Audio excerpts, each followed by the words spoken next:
Alright, welcome back to Brand New Phoenix. Not my bus. I'm targeted insurance, targeted legal program, targeted legal experience. Yeah, so the perps were on the bus engaging in conversational threats. I guess it's not in, is it? Oh, and it's empty too.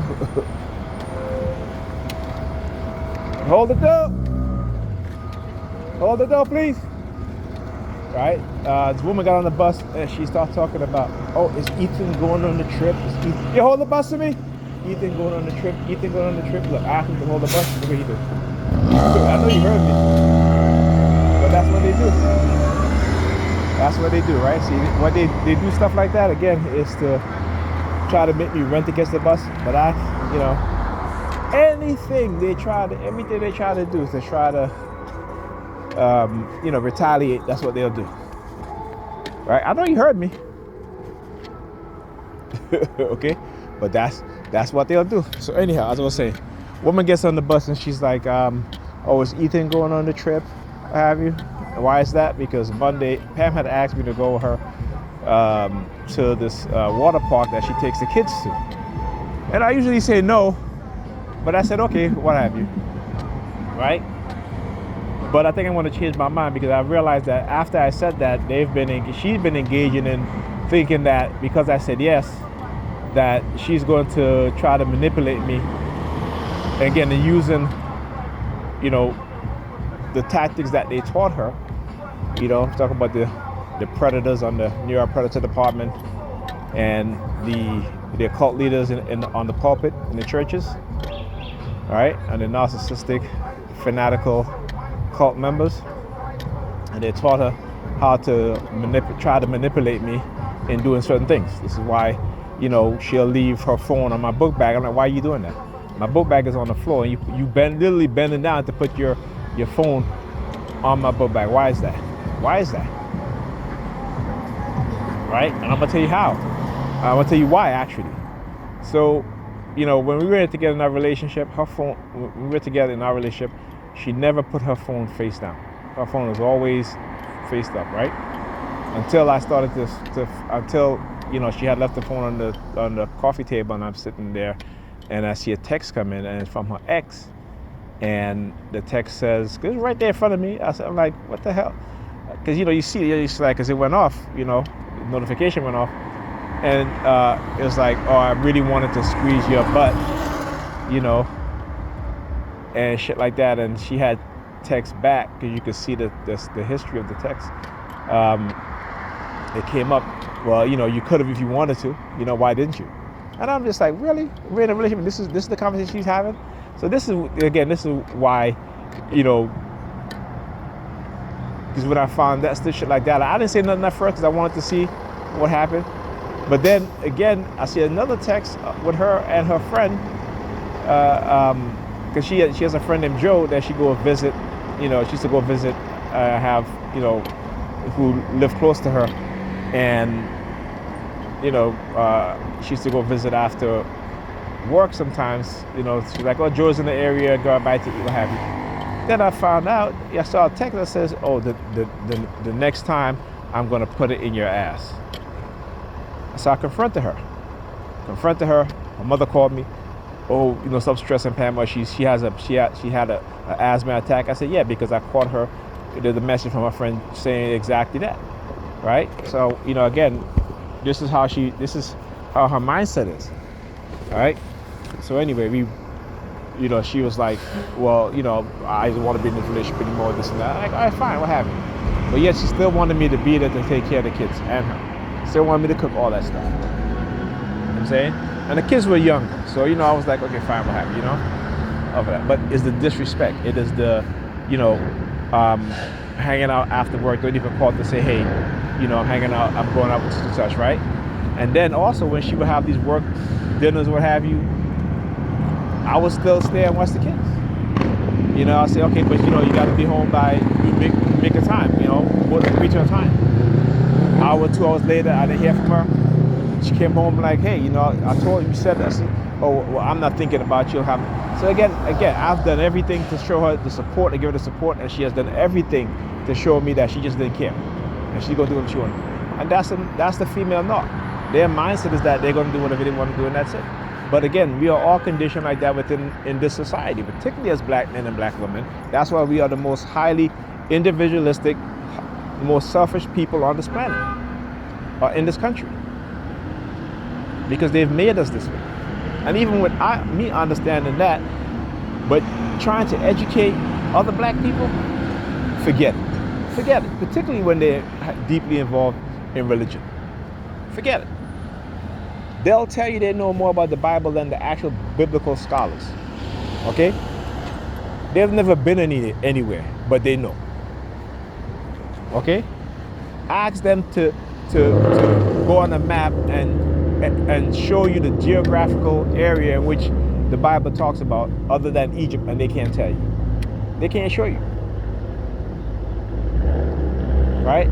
These biblical scholars who have access to the ancient manuscripts and other manuscripts by the church, and they're telling you. You go to the church website, right? There's the whole, all of the council, right? I think it's called what is it called? It's not numerical, but it's a kind of religious term. All of the council, from the Nicene, the Council of Chalcedon, the Council of Ephesus, that shows you the history of how they created Jesus Christ. But these Negropeans don't even want to do that. Why? Because they're afraid that their soul is going to burn in hell. It's on the Catholic website that shows you how they come up with Jesus Christ being the Son of God. Jesus never claimed to be the Son of God. They made him the Son of God. But anyhow, but like I said, they swear they know everything, man, for people who've never been anywhere. And the reason why they continue to manipulate us is because, again, economic warfare. When you don't have the money, the finance to go to those places. See, the black people who've been to Egypt, right? They've even never been to Egypt. You see, because they're black scholars who've took pictures, videos that show you, right? And like I said, it always kills me because when I look at these so-called modern day Jewish people, and they talk about, archaeological evidence to prove that the Bible is real, all that shit, and you can't find any. They talk about the Meneptah stele that talks about Israel, but Israel wasn't a land; it was a people who used to cause it, and it wasn't a huge group of people. Okay. You got to understand, these people, they lived in caves, in the desert. Okay? Our black African ancestors were building huge temples, pyramids, mummifying their dead, their kings and their queens, their royalty, right? Making jewelry out of gold and other precious metals. Long before these so-called people came on the scene. And again, if you go and read Manetho's what is it called? Egyptia, which is the history of Egypt, and he tells you who the so-called the Hyksos, these are the proto-Hebrews, right, who ruled Kemet for over 500 years. Right, and they ruled Kemet with brutality. And when the king from the south rose up against them and defeated them and exiled them out of Kemet, that's the Exodus. The Exodus is not they were slaves, because we have the proof. See, one thing you can show these religious believers the truth right in front of them, because our ancestors in Kemet documented their history. They documented it well, more so than your so-called Hebrew Israelites, right? You know what I'm saying? Your so-called Hebrews. They documented. This is why you'll find most historical documents of that period of time came from Kemet. Okay? But yet they're doing a gunshot. You guys hearing that? We get. So, you know what I'm saying? So when I look at these so-called Jewish people that talk about the artifacts, what artifacts? I mean, they're artifacts, but it's nothing compared to what your ancestors did, your black ancestors did in Kenya. Right? And they were so jealous and so envious of it that they had to steal our history and hid it from us.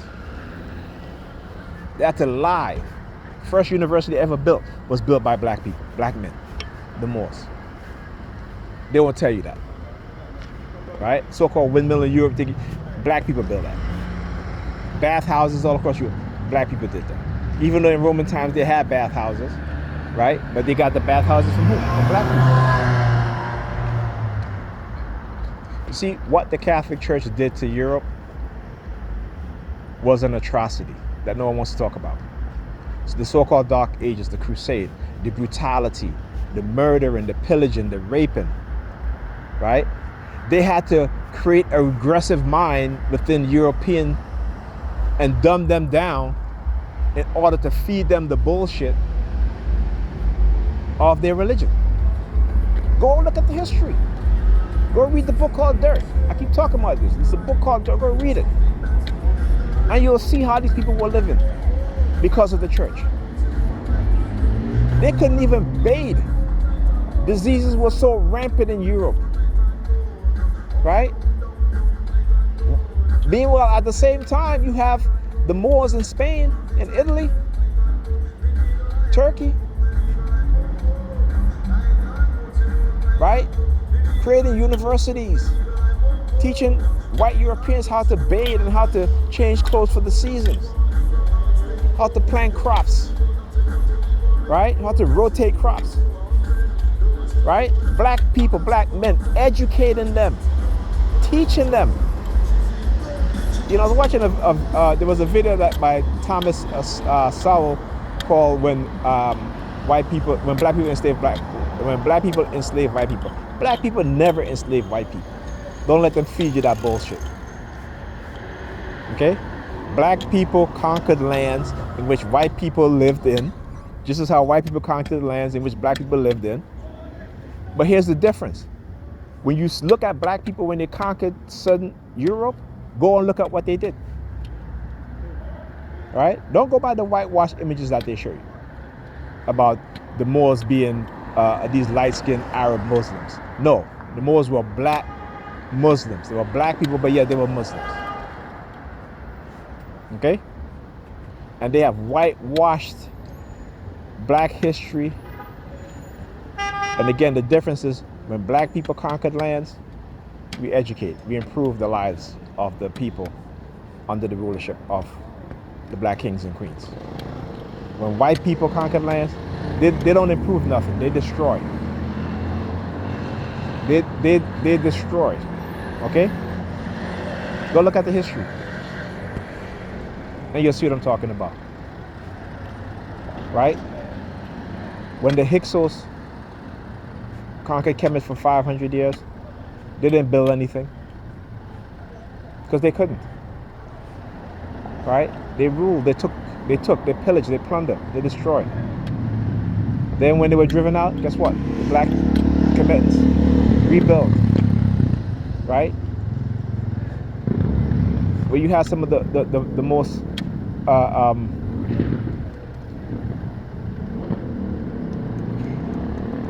what I'm looking for here.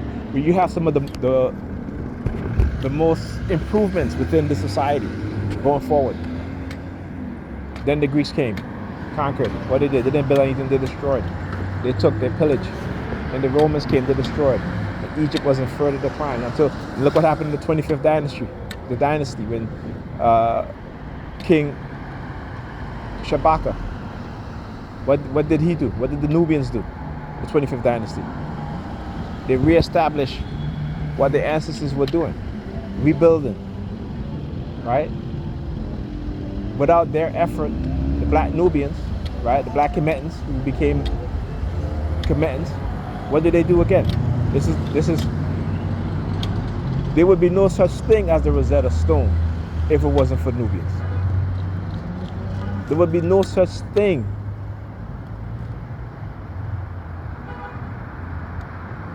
again, right? So come on now. Romans came in, they destroyed.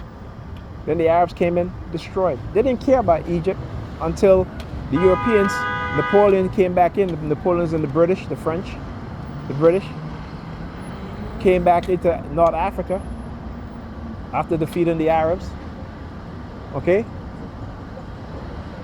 And then the Arabs, who were grave robbers, started robbing the tombs and selling them to the Europeans. And realizing that they could make money off of it, decided that they were going to claim it as theirs. They had a whole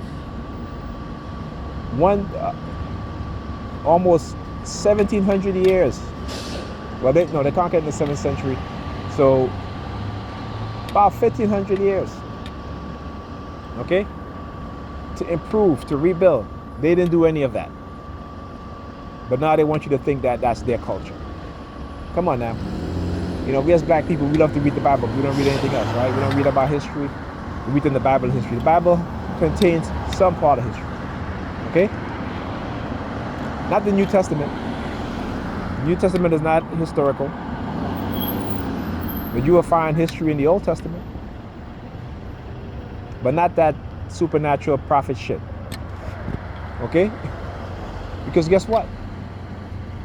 The Commentans wrote their history. The Assyrians wrote their history that coincide with some of the things that is said in the Bible. But the Bible gives you this supernatural prophesizing shit, whereas, you know, the Assyrians, the people of Kemet, they talk about their history. Okay? What they believe, what they were thinking, what they would do. So you gotta, you know what I'm saying, we as black people, we are so, like I said, we are mentally dead. We are a dead people. And they're keeping us a dead people by doing all sorts of things. Lead poison, right? Psychological warfare, cognitive warfare, right? Manipulating us, creating gatekeepers, right? Changing our personalities, the way we think, so that we can be pushed further down in this society. We are already a permanent consumer class, as Dr. Claude Anderson predicted. Now, Dr. Claude Anderson, he's a prophet. You want to see a black prophet? He's a prophet. Because everything that he said has come true so far. And here's the thing. He's right, because the last thing that's going to totally keep us as a permanent underclass is what he said about how the United States is using immigration to push black people further down and to take away what little political power black people have. And he's right. He's right, because we can see it. Right? Black people by the year 2035 will be the 4th most populous people in America. They're not gonna come to you for your vote anymore. They hate coming into your community begging for your vote. But by the year 2035, they ain't gonna be able to do it. They're not gonna do it.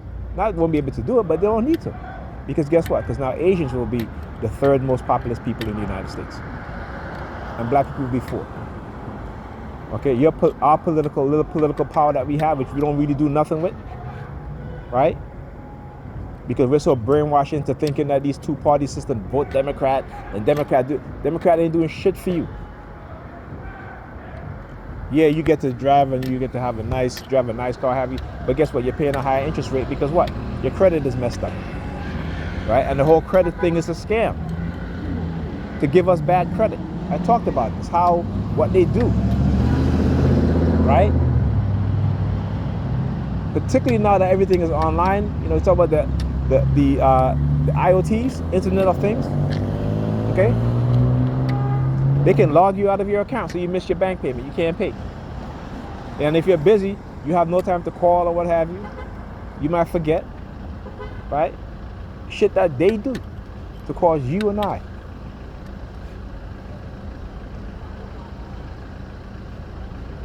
Right? To, again, economic warfare. But we don't see these things because we can't. And those of us that do, The few of us that do, we try to tell you guys, and you guys won't listen. Even white people, who are at times prophesizing about black people, right? Because they care, and because these are real human beings and they care about other human beings, right? Who've written books about what the U.S. government does, what the financial industry does, what the military does, right? What the police does, right? What corporation does. And we won't even listen to them either. Because why? Because they're not preaching about God. They're not talking about God. They're giving you the reality of our issues. So when Rob Rosenstein wrote the book, The Color of Money, and he shows you, lays out how the government create poverty within black people, how they create the negative circumstances within black people, and continue. We try and we blame ourselves. Oh, it's you. Or if you work hard enough, black people, we're the hardest working people in this damn country. Okay? We're the most believers of your God than any damn body else. But we're at the bottom. And you're a prayer department. See how you start to see them show up now? Start showing up a lot now. Right? We're the most believers of their damn white man God than anybody else. But they God don't favor us. They God favor them. They God telling them to poison your water. Poison our water. Right? Poison our children with lead. Right? To steal our homes. Okay? To steal our farmlands. Right? To constantly take from us. To take our culture. Take the things that we created and benefit off of it. That's what their God is telling them to do. And you think the God that you pray to, which is the same God that's telling them to do all those things to you, is going to answer your prayer. You know, you gotta be a bunch of dumbass people. Right? And again, I say that, and I mean it, but I understand why. Okay? Anyhow, talk to you guys in a minute.